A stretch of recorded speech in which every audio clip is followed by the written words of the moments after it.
D'où vient ce document? Qui a rédigé ces protocoles? Ce sont des documents de la CIA? Ça craint. Cette phrase? Potentiellement un témoin très dangereux. Il a fallu duper les autres. C'est terrible la manière dont c'est écrit, non? Évidemment, ça surprend. Comment c'est arrivé entre les mains de la CIA?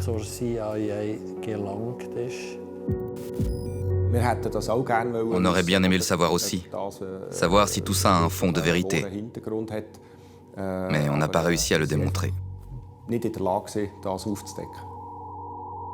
Pendant des années, le monde s'interroge sur les liens qu'une petite entreprise tsugoise du nom de Crypto AG entretient avec certains services secrets étrangers. La CIA, la NSA et le BND, le service de renseignement extérieur allemand. Désormais, un document secret dévoile une opération globale d'une envergure incroyable.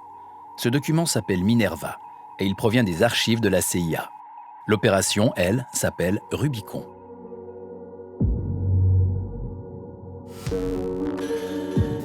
Ce fut à la fois le projet d'espionnage le plus long et le plus productif depuis la Deuxième Guerre mondiale. Il s'agit de l'opération d'espionnage la plus importante qui ait jamais eu lieu. Au milieu des années 1990, cet homme est sur le point de révéler cette opération d'espionnage à grande échelle. L'arrestation en Iran de l'homme d'affaires suisse Hans Bühler pèse sur les relations entre les deux pays. Hans Bühler, le meilleur vendeur de Crypto AG, passe 9 mois dans une prison iranienne. D'un litige personnel et chaotique, l'affaire Bühler s'est lentement transformée en désastre du contre-espionnage. Ils m'ont dit, nous savons que vous êtes un espion, que vous vendez des codes. Si vous ne parlez pas, on vous brûlera les yeux après le repas de midi. L'émission Rundschau suit l'affaire Bühler de près. Vous n'avez donc aucun lien avec des services de renseignement? Uniquement en tant que client. Mais elle ne peut pas apporter de preuves. On ne peut donc pas parler de manipulation. Seul quelqu'un de très naïf par rapport à ces questions pourrait parler de manipulation. Nos appareils ne peuvent pas être manipulés. Une fois l'interview de Rundschau passée, c'est le soulagement dans les services secrets étrangers. Il s'en est fallu de peu que la vérité n'éclate. De très peu. L'opération se poursuit. Tout commence à la fin de la Seconde Guerre mondiale. Les Américains possèdent un avantage sur les nazis, celui d'avoir toujours une longueur d'avance en ayant accès à leurs communications. En effet, ils peuvent décoder leurs machines chargées de crypter les documents dactylographiés ou en morse avant même leur envoi. Mais à la fin de la guerre, les Américains se retrouvent confrontés à un problème.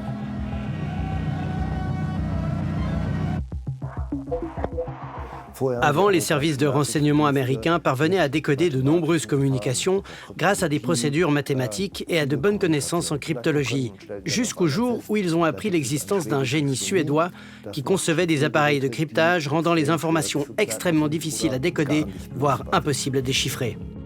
Le génie, c'est Boris Hagelin. Les Américains souhaitent l'avoir à leur côté. Il ne faut pas que ces appareils de cryptage tombent en des mains ennemies. Hagelin est l'un des meilleurs experts qui soit en matière de communication secrète. Avant la Seconde Guerre mondiale et même dans les années 50, rares étaient ceux qui comprenaient cette technologie très spécialisée. Et ils se connaissaient tous. Ainsi, les cryptologues de la NSA et de la CIA, qui connaissent Boris Hagelin, lui proposent un marché qu'il s'empresse d'accepter.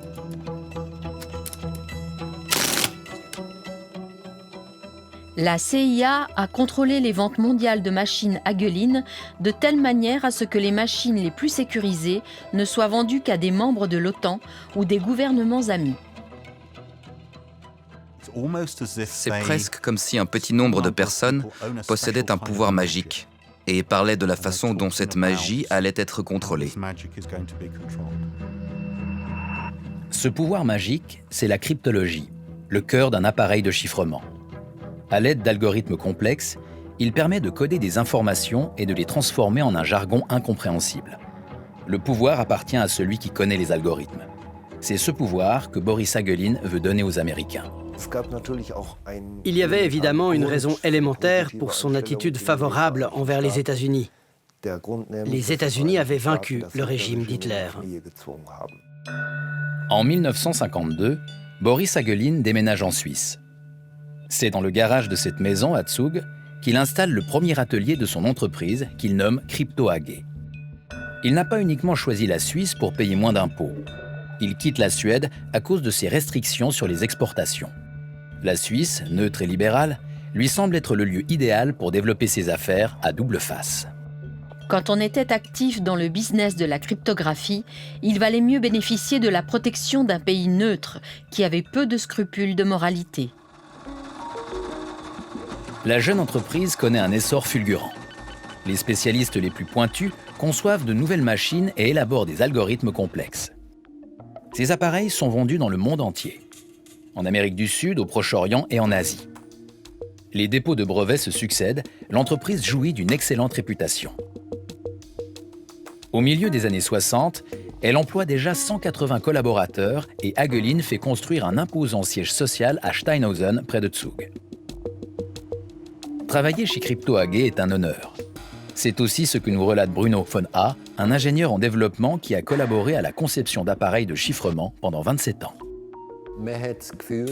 On pensait que Crypto AG était une entreprise parmi les plus modernes et qu'elle se trouvait à la pointe de la technologie.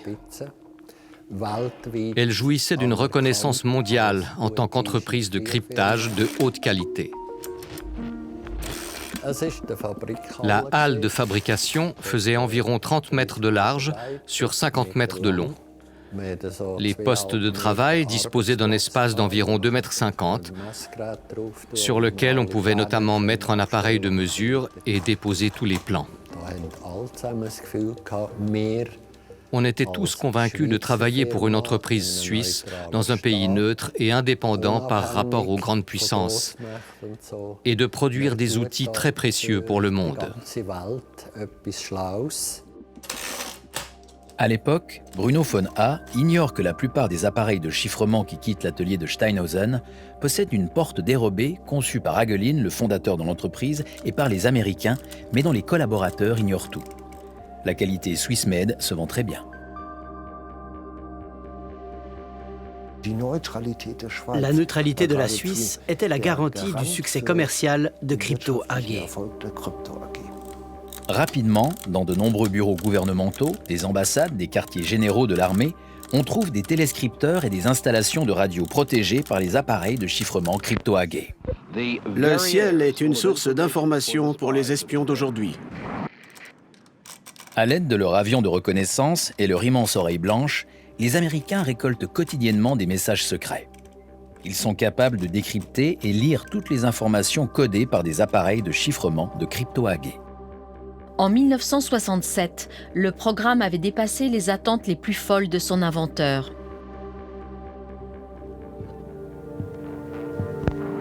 La collaboration avec les services secrets s'intensifie.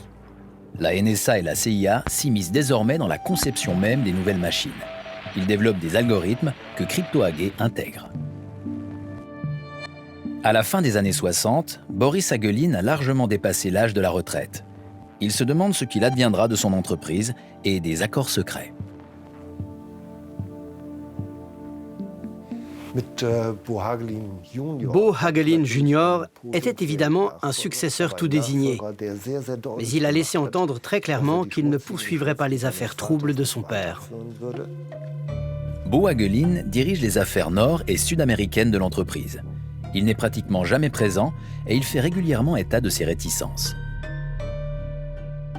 Il était considéré comme le grain de sable dans la machine, qui, s'il avait découvert les vrais termes de l'arrangement, aurait pu essayer de le saboter. Finalement, Hagelin Senior prend de vitesse son fils et décide de vendre l'entreprise.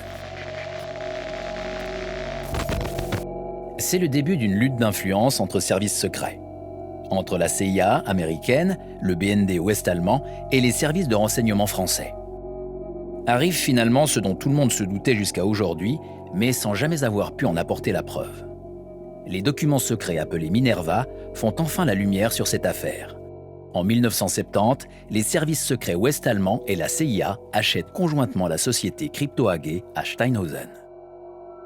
La vente a été réalisée le 4 juin. Le prix de vente fixé à 25 millions de francs. Dès lors, l'entreprise est aux mains de services secrets étrangers, tout en conservant l'apparence d'une entreprise suisse tout à fait normale.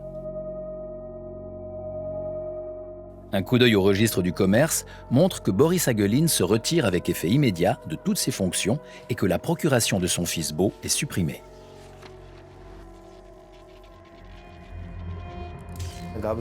Ils ont ensuite créé un montage occulte qui passait par une fiduciaire au Liechtenstein. Les bénéfices étaient ensuite transférés du Liechtenstein à Vienne.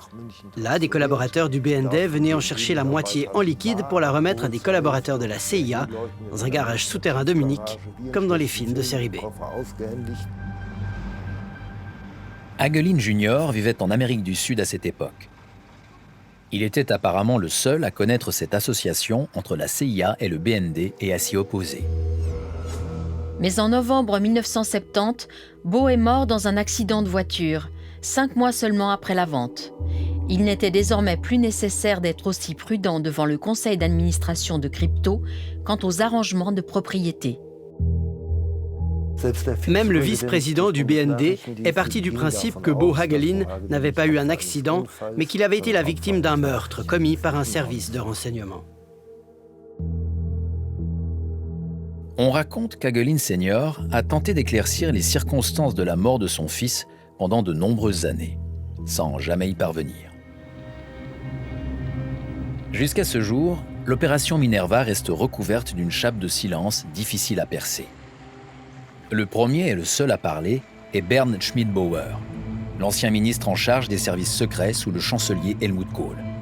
Il cautionne entièrement l'opération Minerva. Je dirais qu'il s'est agi d'une opération très réussie. On a obtenu des informations qu'on n'aurait jamais pu obtenir en agissant autrement. Les plaies des 2 guerres mondiales sont loin d'être cicatrisées. Et la politique est dominée par la peur. Nous sommes en pleine guerre froide.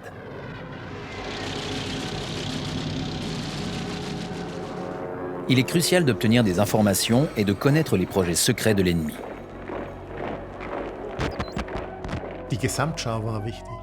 Il était important d'avoir une vue d'ensemble, de pouvoir superviser tout ça. Pour travailler de façon ciblée, les services de renseignement utilisaient d'autres méthodes. Ils dissimulaient un micro sous la voiture de quelqu'un, dans sa chemise ou je ne sais quoi encore. C'était bien plus précis parce que beaucoup plus immédiat. En revanche, pour avoir une vision d'ensemble, quelque part, quelqu'un décide de manœuvres qu'on ne peut pas identifier. Y a-t-il une menace, oui ou non? Alors on examine le trafic d'informations entre tous et on voit ce qui se passe dans le monde. La petite entreprise suisse Crypto AG contribue donc à ce que les services secrets étrangers prennent connaissance à une large échelle de ce qui se passe dans le monde. À Steinhausen, c'est le début d'une nouvelle ère. L'entreprise appartient désormais entièrement à la CIA et au BND. Les nouveaux propriétaires décident de tout. La CIA nomme directement les nouveaux cadres qu'elle initie au secret de l'opération Minerva. C'est le cas de Sigmar Grutzmann, appelé Mickey. Son épouse et sa fille se souviennent d'un voyage en famille aux États-Unis peu après son engagement chez Crypto AG. À l'époque, elles n'avaient aucune idée dans quoi leur mari et père s'étaient engagés. Voilà, c'était le début. Pour moi, c'était fascinant, je n'avais encore jamais pris l'avion. Moi non plus, on a traversé Manhattan en hélicoptère. Oui, on passa d'un aéroport à l'autre en hélicoptère. Dans un hélicoptère de l'armée. Là, nous avons passé 8 jours seuls à Washington. Mon mari, lui, Il avait des réunions. il n'était jamais là. Il disait toujours qu'il avait des réunions professionnelles, n'est-ce pas? Oui. Une fois, tu as dit que tu l'avais déposé à un endroit où il y avait un portail gris. Oui, mais il ne m'avait pas dit où il allait. C'était une route dans la forêt ou dans un parc. Il y avait un portail qui avait sûrement 20-30 mètres de largeur. Je l'ai déposé là et il est parti. Avec ce que je sais aujourd'hui, je pense que la CIA l'a préparé à ce qu'il devait faire dans cette entreprise. Il a été recruté et entraîné à défendre les chiffrements de crypto auprès des clients suspicieux.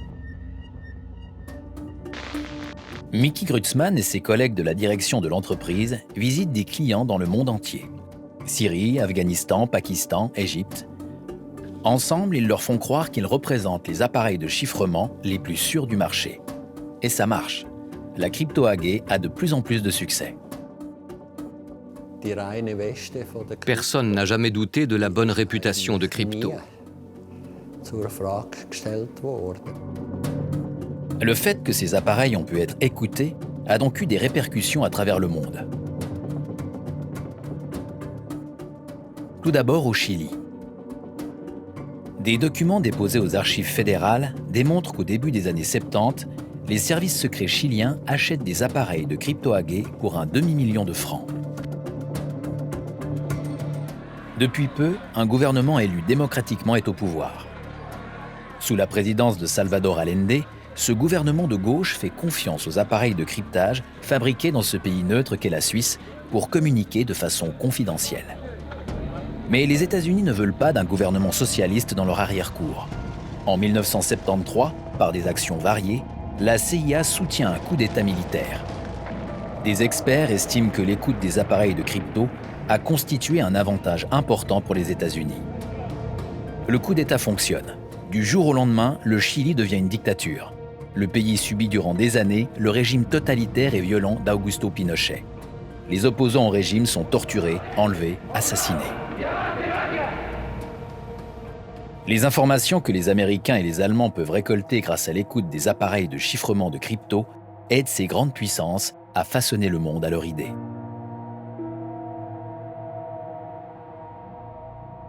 Minerva a permis d'éclairer les zones de crise de la planète.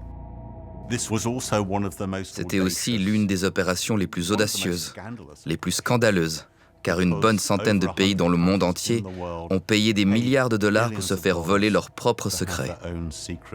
C'était sacrément culotté. Crypto-AG joue un double jeu avec un professionnalisme croissant. Les nouvelles technologies permettent d'inclure des portes dérobées de plus en plus sophistiquées. En cette période délicate sur le plan politique, les clients font confiance à cette entreprise implantée dans une Suisse neutre. Une fois, ils nous ont presque accueillis en déroulant le tapis rouge. Je crois que ça lui plaisait parce qu'il devait intervenir dans le monde entier. Parce qu'on se déplaçait pour faire la démonstration de nos appareils et parce qu'on discutait des problèmes avec nos clients.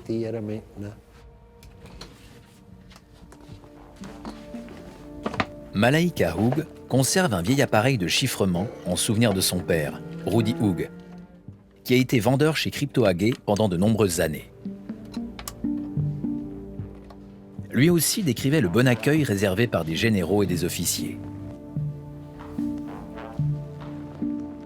Parmi eux, aussi des dictateurs, comme Muammar Kadhafi en Libye. Il nous racontait qu'il leur vendait des appareils et qu'il leur montrait leur fonctionnement, qu'il leur apprenait à les utiliser. Il s'agissait d'officiers de très haut rang, de fonctionnaires haut placés. Nous, simples ingénieurs, on nous recevait presque comme des VIP. Le premier acheteur fut l'Arabie saoudite, suivi dans l'ordre par la Yougoslavie, l'Iran, l'Italie, l'Indonésie, l'Argentine, l'Irak, la Libye, la Jordanie et la Corée du Sud. Chacun de ces pays était une cible importante de renseignement. Pour les services secrets américains, c'est une opération extrêmement rentable, car elle a contribué à de nombreux succès pour les États-Unis, notamment à la paix au Moyen-Orient.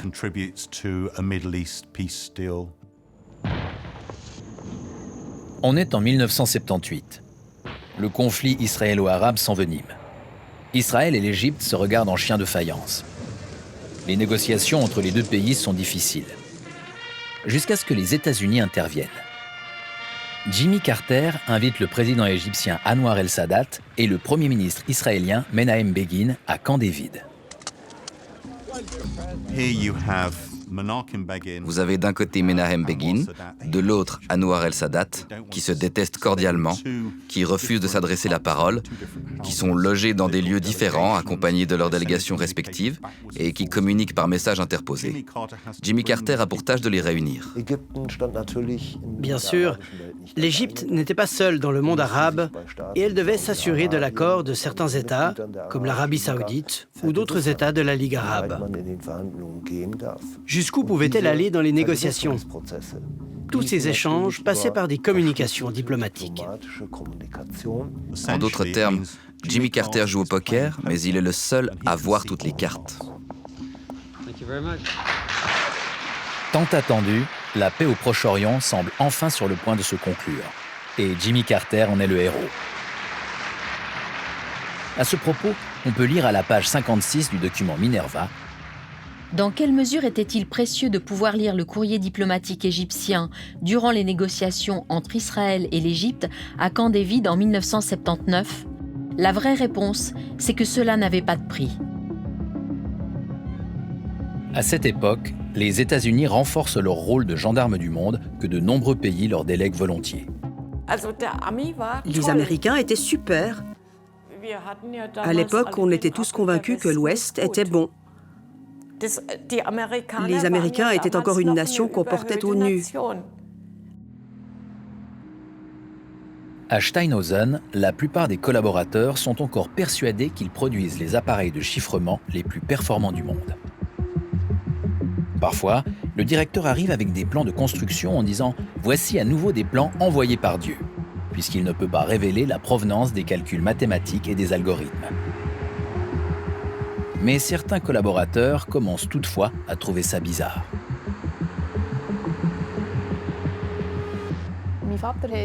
Mon père assemblait ces appareils et il connaissait parfaitement leur fonctionnement. Les ingénieurs développeurs de crypto-AG faisaient de leur mieux en leur âme et conscience pour concevoir des appareils de cryptage indéchiffrables et pour élaborer des algorithmes hautement sécurisés. On m'a donné un schéma pour construire un générateur de chiffrement. Une fois qu'il était fonctionnel, que la bande perforée avait été émise, le directeur est revenu en disant « Formidable, j'emmène cette bande sur le champ ». Là, je me suis demandé ce que notre directeur allait faire de cette bande perforée. Il a dû regarder un de ces appareils après coup et se rendre compte que quelque chose avait été changé. On avait l'impression qu'il devait y avoir d'autres personnes intéressées par ce que ce générateur de chiffrement pouvait faire. Il trouvait ça bizarre. Les appareils étaient manipulés. C'était la seule explication pour lui. Il devait se douter que des instances supérieures étaient intervenues dans leur technologie vertueuse. Les choses deviennent apparentes lors de la conception d'un appareil novateur pour l'armée, le MCC 314. Des services allemands se mêlent de chaque étape du développement. Chaque semaine, des collaborateurs du service fédéral du renseignement, présentés comme des conseillers de Siemens, exigent des modifications. Le responsable du service de développement commence à avoir des soupçons et il décide de recalculer tous les plans pendant le week-end. Il est arrivé un lundi matin dans mon bureau en me disant qu'il avait découvert où se trouvait la faille, la porte dérobée. Mais un employé qui connaît l'accès secret au codage ultra confidentiel n'est pas vu d'un bon œil par les véritables propriétaires de l'entreprise, les services secrets étrangers. Il avait découvert le secret de Minerva et c'était dangereux pour lui. Un jour, le responsable du service du développement n'est plus revenu travailler. C'est arrivé du jour au lendemain. On s'est dit que cet homme devait paraître trop dangereux et qu'il fallait s'en débarrasser. Quand X a été licencié en 1978 et à l'insu des partenaires, il a transmis au département fédéral de la justice en Suisse des accusations contre Crypto AG pour avoir truqué son équipement.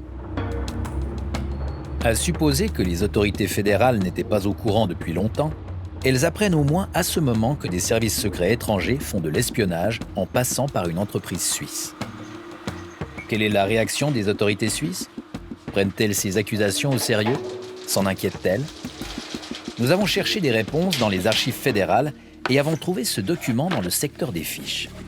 Le directeur du développement licencié avait déjà tout rapporté aux autorités à la fin des années 70. Que les appareils étaient munis de générateurs de code manipulés qui permettaient aux services d'écoute de la RFA et des États-Unis d'avoir accès aux informations codées. Les autorités ouvrent le dossier code. Avec l'aide des collaborateurs des archives fédérales, nous ne trouvons qu'une seule fiche de classement. On n'y trouve pas d'information, mais une instruction. J'ai une fiche entre les mains que je qualifierais de fiche vide. À l'endroit où normalement on trouve la consignation des événements, la liste des observations effectuées par le ministère public de la Confédération, avec parfois un renvoi au dossier correspondant, on ne trouve pas de notes, si ce n'est fiche par cas, action code. En cas de demande, ne pas mentionner que le fichier existe. S'adresser à elle ou à K qui a fait cette demande. Ce que les autorités savaient du dossier code reste un mystère. Notre recherche finit dans une impasse. Les autres documents ont disparu.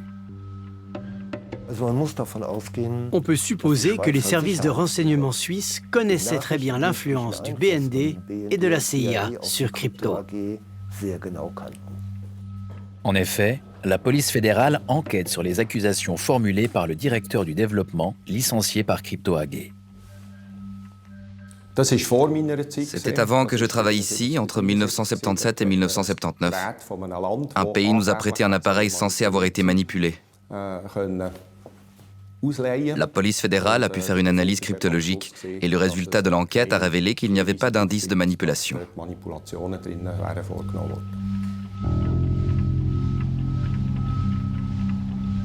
Les preuves concrètes font défaut ou ne nous sont pas transmises. Il est toutefois probable qu'à Berne, quelques personnes au moins soient au courant de cette opération d'espionnage. J'estime que les services de renseignement suisses sont très compétents, et ils l'étaient déjà à l'époque. Je suppose donc qu'ils ne manquaient pas d'informations à ce sujet. Apparemment, la Suisse ne veut pas faire de vagues. Elle fait toutefois vérifier ses propres appareils de chiffrement qui s'avèrent très sûrs. D'après la CIA, la Suisse obtient depuis le début des appareils non manipulés. Un marché qui n'a jamais été conclu de façon explicite. On laisse donc Crypto AG continuer à mener ses affaires à Steinhausen. Au sein de l'entreprise aussi, l'agitation retombe rapidement. De nouvelles personnes prennent le relais. La fin des années 70 et le début des années 80 sont des années florissantes pour l'entreprise. Les ventes augmentent, les collaborateurs reçoivent des gratifications. Crypto AG payait bien, plus les bonus. Je me souviens de fêtes, de sorties auxquelles on participait, des repas où il y avait beaucoup de choses pour les enfants. On était souvent invités à des fêtes, des repas. C'est vrai, vous étiez souvent absent. Chez Crypto, la vie était belle. Les collaborateurs sont choyés. Ils disposent d'un court de tennis, d'un terrain de football et même d'un bateau à voile. Cette entreprise faisait partie de notre vie, pas uniquement pour mon père, mais pour toute la famille. C'est aussi l'époque où Hans Bühler est engagé. Ce globe-trotter et radioamateur est présenté comme un génie de la vente, un homme qui sait y faire avec les clients les plus difficiles. Minerva n'est pas en reste. Bühler était une des étoiles montantes de Crypto AG. Il aime ce travail intéressant et varié qui l'emmène aux quatre coins du monde. Il se rend notamment 25 fois en Iran pour Crypto AG. Les collaborateurs n'ont aucune idée des dangers auxquels ils s'exposent. Hans Bühler en fera la douloureuse expérience par la suite en Iran. Les employés ignorent qu'ils ne représentent pas uniquement une entreprise suisse, mais aussi des services étrangers de renseignement.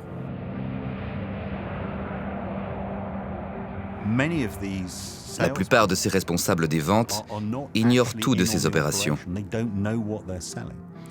Ils ne savent pas ce qu'ils vendent. En gros, ils sont utilisés comme agents à leur insu. Mickey Grutzman, engagé pour chasser les réticences de certains clients grâce à son expertise, sait qu'il est quasi un agent. Mais ce double jeu commence vite à lui peser. Je devais toujours aller le chercher à Zurich et j'ai remarqué qu'il sentait souvent l'alcool. Je pense qu'il tentait peut-être d'enfouir quelque chose. Sa famille voit qu'il souffre, mais ne sait pas pourquoi. Bientôt, la CIA estime qu'il n'est plus apte à participer à l'opération. Un homme apeuré, partageant un secret qu'il n'arrivait plus à porter. Je trouve cette phrase très violente. Mickey Grutzman doit régulièrement tromper des clients suspicieux. Il vient même de vendre à la Yougoslavie des appareils de chiffrement pour des centaines de milliers de francs. Le tout dernier modèle. L'état-major de l'armée est impliqué, jusqu'à cet appel de Belgrade. Le spécialiste produit a été convoqué parce qu'il y avait un problème. Comme de nombreux États, la Yougoslavie a développé ses propres capacités de cryptologie et mandaté des experts qui ont très rapidement découvert que Crypto AG leur avait fourni des appareils qui n'étaient pas sécurisés. Ces petits malins ont découvert le poteau rose. L'armée yougoslave menace de dévoiler leur embarrassant secret si les ingénieurs ne leur fournissent pas de solution. Ça aurait été une catastrophe. Réunion de crise de la direction de l'entreprise. Un mois plus tard, Bruno von A se rend à Belgrade avec des propositions de solutions dans sa mallette. Il révèle la façon de sécuriser l'appareil. Puis on n'a plus entendu parler d'eux, jusqu'au début de la guerre en Yougoslavie.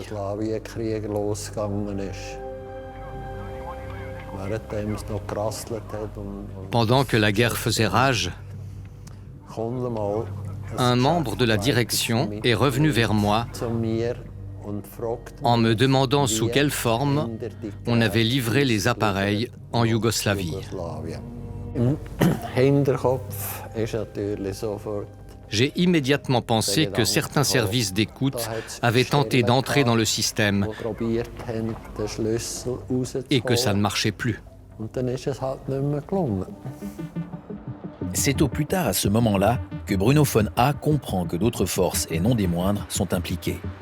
Des services secrets qui tentent d'écouter les communications des Serbes pendant la guerre, sans succès. Un lourd fardeau pèse sur les cadres qui sont dans le secret, dont Mickey Grutzman.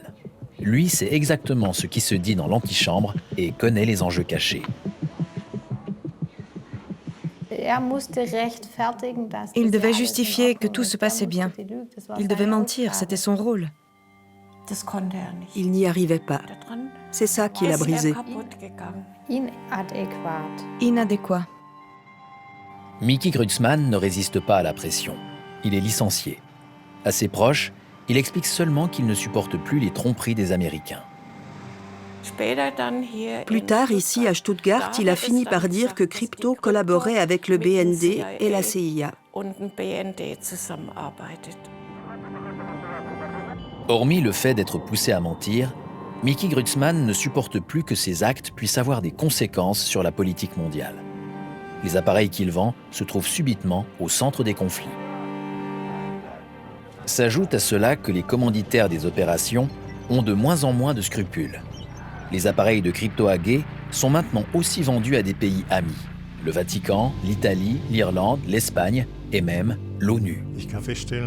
Je constate que lorsqu'il s'agissait de guerre ou de paix, certaines méthodes étaient nécessaires. Cette action a certainement contribué à ce que le monde soit resté un peu plus sûr et qu'on dispose de nombreuses informations qu'on n'aurait pas pu se procurer autrement. Mais une fois en possession de ces informations, les services secrets sont régulièrement placés face à des dilemmes moraux, notamment dans le cas de l'Argentine. Le régime militaire argentin du général Videla est lui aussi client de Crypto AG. Les appareils de chiffrement permettent au BND et à la CIA de connaître précisément le sort que la junte militaire argentine réserve à ses opposants. Les services secrets n'ignorent rien des enlèvements, des violences et des assassinats. Ces documents vont sans doute plus loin que tout ce qu'on avait vu jusque-là, en révélant dans quelle mesure les gouvernements occidentaux étaient au courant de ces atrocités. On peut d'ailleurs s'étonner qu'il n'y ait pas eu davantage de réactions de la part des Européens et des Américains au sujet de ce qui se passait en Argentine. Chaque semaine, des prisonniers étaient mis dans des avions et jetés vivants en haute mer. Des milliers d'entre eux meurent de cette façon. Ce régime brutal fait plus de 30 000 victimes. Les mères des victimes de déportation et d'assassinat manifestent depuis plus de 30 ans. Elles manifestent aussi contre les pays occidentaux qui n'ont rien fait pour arrêter ces assassinats. Nora Corrales de Cortiñas manifeste depuis le tout début. Son fils Carlos a été enlevé en 1977. Les gouvernements savaient tout de l'horreur, de la torture, des enlèvements de nourrissons, de femmes enceintes. Ils savaient et ils n'ont rien entrepris pour faire cesser ces actions.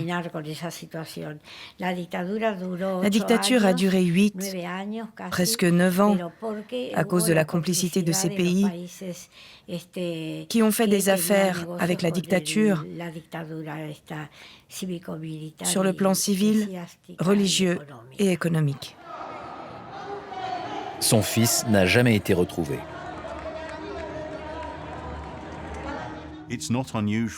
Les agents secrets se retrouvent souvent face à un terrible cas de conscience. Agir, ça revient à trahir l'opération secrète et à ne plus obtenir aucune information.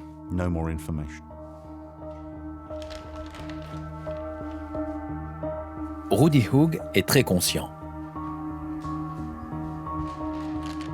Il voit ce qui se passe dans le monde et il sait que de nombreux appareils de crypto-hackers sont actifs dans des endroits troublés. Il n'a pas la conscience tranquille.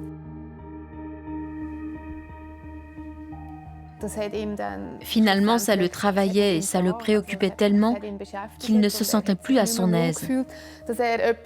Devoir vendre un produit dont il savait qu'il avait été trafiqué, sans savoir exactement quoi, ça a été le facteur déclenchant qui l'a amené à démissionner de Crypto AG.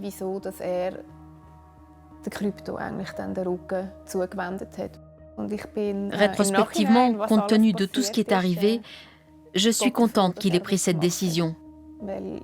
En 1992, au moment de l'affaire Hans Bühler, je m'étais dit « Oh mon Dieu, ça aurait pu être mon père ». L'arrestation en Iran de l'homme d'affaires suisse Hans Bühler pèse lourdement sur les relations entre la Suisse et la République islamique d'Iran.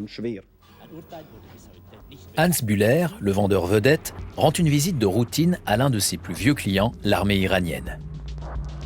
Les Iraniens, qui se sentent particulièrement isolés sur le plan politique, font confiance à Crypto AG depuis de nombreuses années, et surtout à ces appareils venus de la Suisse, un pays neutre.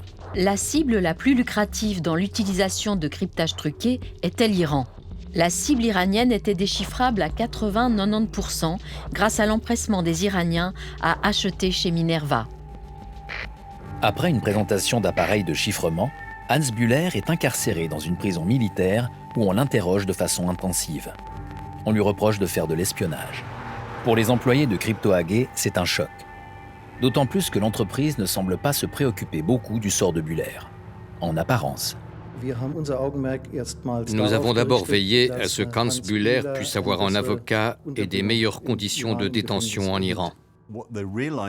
Ils s'aperçoivent qu'en gros, n'importe quel vendeur de Crypto AG court le risque d'être pris en otage, fait prisonnier ou torturé. La CIA et le BND craignent que leur opération ne tombe à l'eau, que Minerva, leur grande réalisation commune, soit découverte, ce qui signifierait sa fin. Que se serait-il passé si on avait laissé Bühler pourrir en prison? Que savait-il sur les propriétaires de la société?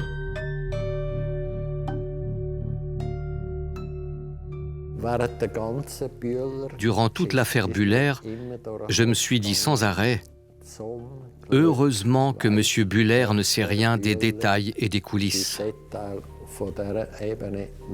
Il ne savait rien des portes dérobées. L'incertitude. Est-ce qu'il reviendra? Qu'est-ce qui lui arrive là-bas? Et s'il revient, quel type de personne sera-t-il? Les interrogateurs sont allés jusqu'à lui mettre un pistolet sur la tempe. Maintenant, décide-toi à parler ou... Ils voulaient que Bühler avoue que Crypto AG vendait des appareils de chiffrement truqués par des services secrets occidentaux. Ces aveux auraient évidemment eu des répercussions non seulement en Iran, mais dans tout le monde arabe. Les Iraniens le savaient pertinemment. Après une première audience judiciaire, les choses bougent enfin pour son cas. Les Iraniens exigent une caution d'1 million de dollars pour que Bühler puisse rentrer chez lui. Le directeur de la crypto de l'époque, Michael Gruppe, refuse de payer. La CIA refuse aussi, la BND s'agite et décide. Si nécessaire, l'Allemagne continuerait seule et payerait l'intégralité du $1 million. Le BND a dû faire des pieds et des mains pour que sa participation dans l'entreprise ne soit pas rendue publique. Ça signifie qu'ils ont payé. C'est donc ainsi que ça se passe. L'Allemagne fournit $1 million et paye la caution de Hans Bühler. Après plus de 9 mois de prison, les Iraniens le libèrent enfin. C'est un homme marqué qui débarque à l'aéroport de Kloten à Zurich. J'étais enfermé dans une cellule de 2 mètres sur 3, à même le sol en pierre, sur 2 couvertures, pendant 3 mois. Ça a été très difficile. Dans un reportage ultérieur de l'émission Rundschau, Hans Bühler décrit le traumatisme vécu dans les prisons iraniennes. Vous êtes un espion. Vous venez en Iran sous couvert de votre entreprise, la société Crypto, pour des objectifs de renseignement. Vous avez monté un réseau d'espionnage. Vous vendez des codes secrets pour cette entreprise. Les pires accusations. Vous mentez et on sait que vous travaillez encore pour d'autres services. On m'a dit, si vous ne parlez pas cet après-midi, on vous brûlera les yeux après que vous aurez pris votre repas de midi. Après, vous sifflerez comme un oiseau. La veille, on m'avait laissé assis devant la chambre des tortures pour que j'entende ce qui s'y passe. Ensuite, ça a été mon tour. Comme un religieux était présent, j'ai vécu ça comme la fin. Les derniers sacrements arrivaient. Heureusement, Hans Bühler échappe à l'horreur. À Steinhausen, il est accueilli de façon festive. Crypto AG organise un apéro pour son vendeur vedette. La direction de l'entreprise, tout le monde est là. Mais peu après, Bühler est licencié. Le rapport de confiance aurait été rompu. Essayez d'imaginer ça, même si je sais que c'est très difficile. Vous venez de passer 9 mois et demi en prison sans savoir pourquoi. Vous rentrez, et votre entreprise, à part l'apéro de faux cul qu'ils ont fait pour tout le personnel pour accueillir Bühler, votre entreprise montre son vrai visage et vous fout à la porte. Hans Bühler ne comprend pas. C'est inconcevable. Ses questions se font de plus en plus pressantes. Il commence à faire des recherches et il découvre une partie de la vérité sur Crypto AG. Au cours de son enquête, il peut compter sur le soutien d'un ami proche, Rudi Hug. Mon père avait décidé d'aider Hans. D'une manière ou d'une autre, il voulait lui rendre service. Il a écrit des lettres à des conseillers nationaux. Il a pris contact avec des gens dans l'espoir qu'ils puissent l'aider. En 1994, le journaliste Res Strehle écrit un livre dans lequel il accuse Crypto AG de coopérer avec des services secrets. Ces accusations soulèvent une vague médiatique. L'entreprise se défend avec véhémence pour préserver son image d'entreprise indépendante, libre de toute influence. En 1994, Michael Gruppe, le directeur de Crypto AG, fait face aux questions délicates et ment en regardant le journaliste droit dans les yeux. Est-ce que la République fédérale d'Allemagne, c'est-à-dire le BND, est un des actionnaires secrets? Ce sont des purs inepties. Vous n'avez rien à voir avec des services de renseignement? Uniquement en tant que client, évidemment. On ne peut pas parler de manipulation. Seule une personne très naïve face à ces choses pourrait parler de manipulation. Il n'est pas possible de manipuler nos appareils. Suite à l'émission, La CIA écrit qu'elle est fière de la prestation télévisée de Michael Gruppe. Il a rejeté vigoureusement les accusations. La prestation de Gruppe était crédible et il se pouvait bien qu'elle ait sauvé le programme. Les hommes de l'ombre de Crypto-AG ont eu chaud et le danger est écarté. Pourtant, Hans Bühler se rend à Berne. Jörg Bühler, l'actuel vice-directeur du service de renseignement, dirigeait à l'époque l'enquête de la police fédérale.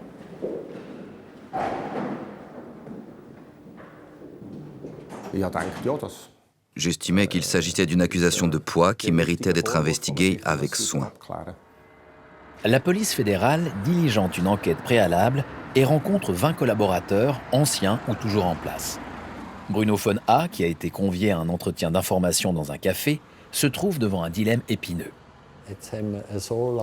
On se tait depuis si longtemps.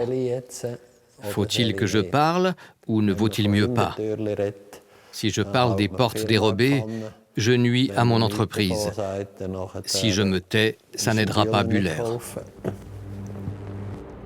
La CIA observe tout ça avec anxiété et attention, comme le document Minerva le révèle. Von A était potentiellement un témoin très dangereux. Rudy Hoog a aussi diffusé des informations préjudiciables. Ah, c'est ici qu'il dit exactement ce qui s'est passé avec les appareils. L'émission Rundschau de la TV alémanique a parlé à plusieurs anciens collaborateurs. Tous évoquent une ambiance bizarre à l'occasion de ces entretiens, comme si la police fédérale n'avait pas vraiment envie d'entendre parler de ça. Bruno von A eu une impression similaire quand il a finalement décidé de parler. J'ai révélé l'existence d'une éventuelle porte dérobée aux fonctionnaires de la police fédérale. Je ne peux pas confirmer cela. Certaines personnes nous ont dit avoir entendu parler de telles portes dérobées, sans pour autant pouvoir les décrire.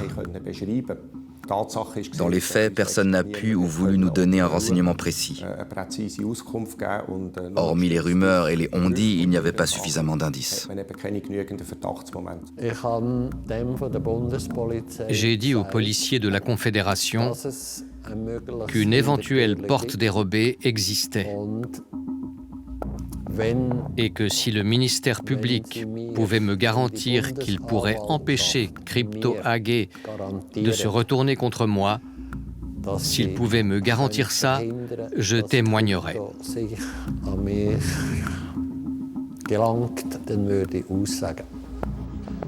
Lors des interrogatoires, plusieurs collaborateurs de Crypto racontent ce qu'ils savent, mais ils semblent ne pas avoir été entendus. Les policiers de la Confédération se rendent pourtant à Steinhausen. Des fonctionnaires de la police fédérale ont visité l'usine et ont parlé avec Gruppe et ses collègues, mais ils n'ont pas donné l'impression de vouloir enquêter dans les détails. Ce fut clairement une visite pour la forme. Quelques jours plus tard, ils m'ont répondu qu'ils ne pouvaient pas me garantir ce que je demandais. Je ne vois pas comment on aurait pu enquêter de façon plus approfondie. Si on avait eu une procédure pénale, on aurait reçu des moyens, c'est certain. Mais on n'ouvre pas une procédure pénale sur une mauvaise impression. Pour l'expert des services secrets, il existe au moins une raison qui explique qu'il ne fallait pas que les autorités suisses trouvent quoi que ce soit. Du moins, pas officiellement. Si la police fédérale suisse, le service du renseignement ou le ministère public avaient déclaré officiellement que l'entreprise Crypto-AG est une filiale du BND et de la CIA qui vend des appareils manipulés, les autorités suisses auraient été obligées de fermer l'entreprise. Ça aurait constitué une déclaration de guerre absolue à la CIA, au BND et à la NSA. Les Suisses ne pouvaient pas se le permettre. Oui, oui. À un moment donné, la police fédérale arrête d'enquêter et le ministère public décide d'en rester au stade de l'enquête préliminaire. Voilà, voilà. Bruno von A n'a plus jamais eu de nouvelles de Berne. Il est probable que le ministère public se soit dit « le silence est d'or ». Pour la Suisse, l'affaire semble réglée. Mais en Allemagne, on s'est demandé comment poursuivre une opération si délicate. À l'époque, Bernd Schmidbauer dirigeait un des services fédéraux de renseignement. Il dit qu'il y avait trop d'enjeux pour son pays. L'Allemagne venait d'être réunifiée et on tenait à préserver cette nouvelle image.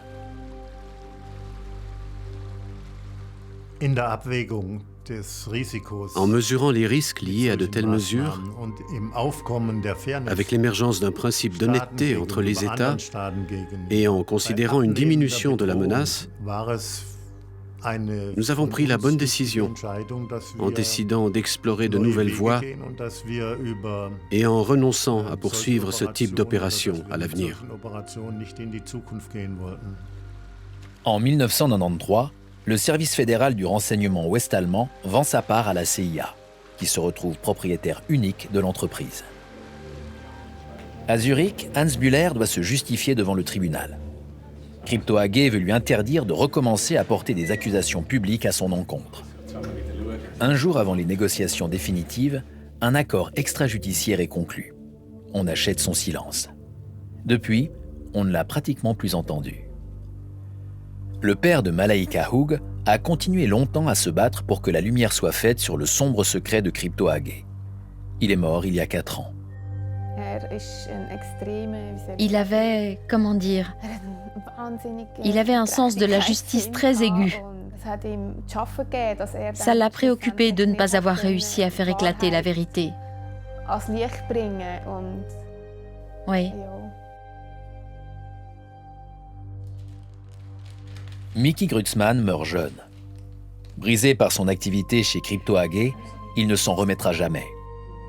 Le document Minerva révèle à sa famille ce qu'il a enduré dans l'entreprise. Il disait « Ne parlez pas trop de la crypto, on nous surveille ». Ne dites rien. On n'avait pas le droit de raconter quoi que ce soit. On n'avait pas du tout le droit de prononcer le mot CIA. Ça, il l'a dit clairement. On pensait que c'était un ivrogne qu'il déraillait. On ne le prenait pas au sérieux. On pensait qu'il déraillait. C'est vrai, on ne l'a pas cru. Rétrospectivement, c'est douloureux. Hans Bühler, le globe-trotter, ne quittera plus jamais la Suisse. Il a trop peur d'être arrêté une nouvelle fois. Il meurt en décembre 2018, probablement sans avoir jamais appris toute la vérité. Qu'est devenu Boris Hagelin, le fondateur de l'entreprise? Il est mort en 1983 en laissant ses mémoires dans un coffre. Mais voilà que le document Minerva les précède. Peu avant sa mort, il aurait dit « Je suis le plus grand espion du XXe siècle ».